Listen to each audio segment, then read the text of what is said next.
All right, let's talk about the Strait of Hormuz. You've probably heard of it, right? It's this tiny strip of water that's right at the heart of a massive global crisis.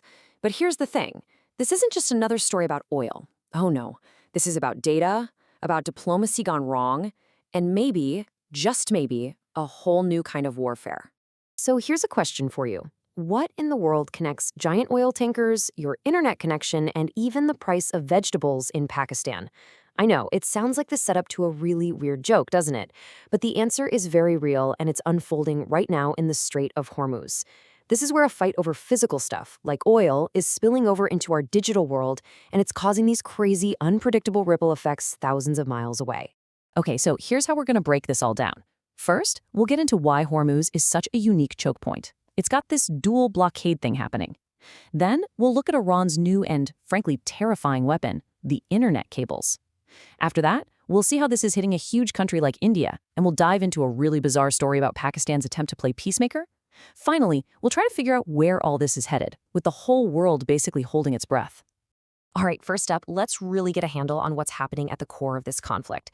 See, the situation in the Strait of Hormuz, it's not your typical blockade. It's more like a pressure cooker, with two huge forces squeezing from both sides at the exact same time. So what you've got is a classic standoff, but with a twist. On one side, you have Iran, which basically controls the passage from the inside. They're saying, hey, not even a bird can fly over this place without our say-so. But then from the outside, you have the United States, which has slapped a blockade on Iran, trying to squeeze their economy dry. So you end up with two separate but totally connected wars happening in the same place. And this is really the key to understanding the whole mess. It's how Iran is fighting back. In the oil war, they're not just blocking ships, they're getting pretty creative with seizing them and even charging tolls to get around the sanctions. But now, because they're so boxed in by the US blockade, they're threatening to open up a whole new battlefield, a digital war. And their target? The very cables that our entire modern world depends on. And according to Iran, their strategy in the oil war, it's working. To make up for all that lost oil money, they've apparently started charging what they're calling a toll for ships to pass through the strait. And the price tag? A cool $2 million per tanker. And get this, they're not taking US dollars. Nope, payment is reportedly in Chinese yuan, or even cryptocurrency, a clever way to sidestep the American financial system entirely. Okay, the oil war is messy, for sure, but this next part, this is what has governments around the globe seriously spooked. Iran is threatening to take this from a physical fight to a digital one, and they're aiming at a piece of infrastructure that most of us don't even know exists. And listen to this. The quote says it all. If Iran cuts the undersea internet cables, it will cause chaos around the world. The economies of many countries will come to a standstill. Now, that is not hyperbole. The Strait of Hormuz isn't just a lane for oil tankers. It's a superhighway for our data. If Iran actually goes through with this threat, well, the global economic fallout would be absolutely catastrophic. And this number right here, this shows you just how dependent we are. There are 7 main internet cables running along the seabed of the strait. And these aren't just for local traffic in the Gulf. Think of them as the planet's digital backbone, connecting entire continents.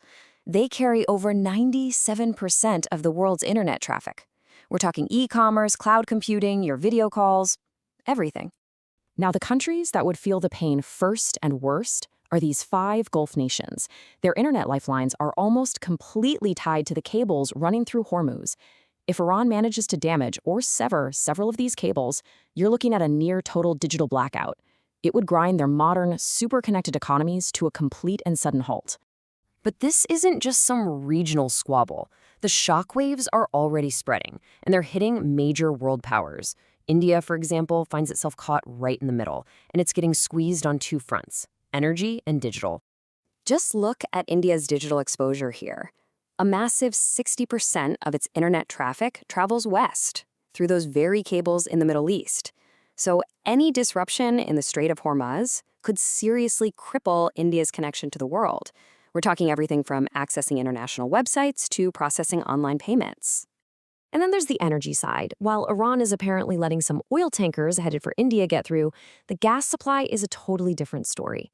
The crisis has gotten so bad that the Indian government has actually had to stop issuing new LPG connections, that's cooking gas, across the entire country. They're doing it just to make sure that people who already have connections don't run out. And now for a part of the story that honestly sounds like something out of a political comedy. In a well-intentioned effort to calm things down, Pakistan tried to step in and mediate between the US and Iran. The result? A complete and utter diplomatic train wreck that ended up making its own citizens furious. So here's what went down. Pakistan sets up these big peace talks in its capital, Islamabad. To prepare, it puts the whole city under this super tight security lockdown. The only problem was nobody showed up. Seriously, neither the American delegation nor the Iranian one even bothered to come, leaving the entire capital city paralyzed for absolutely no reason. And that pointless lockdown had immediate, real-world consequences. With all the supply trucks stuck outside the city, the price of basic vegetables in Islamabad just exploded. Chili peppers shot up to 300 rupees a kilo, bell peppers to 500, and tinda, that's a type of gourd, hit an unbelievable 800 rupees. So this attempt at high-stakes global diplomacy ended up hitting the average person right on their dinner plate, hard.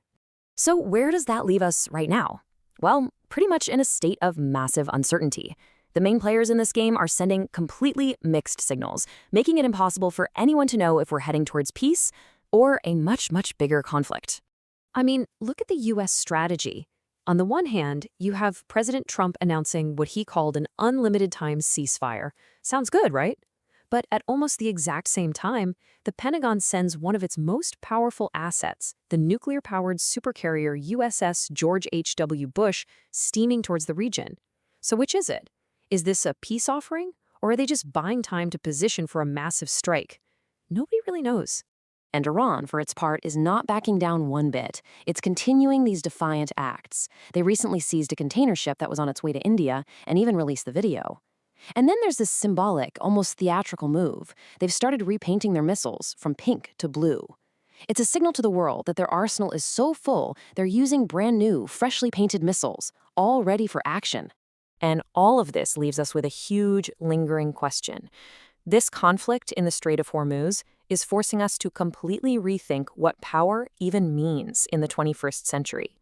As our physical and digital worlds smash into each other, you have to wonder, what's the most powerful weapon now? Is it still a missile or a warship? Or is it simply the ability to press disconnect and unplug your enemy from the entire global system?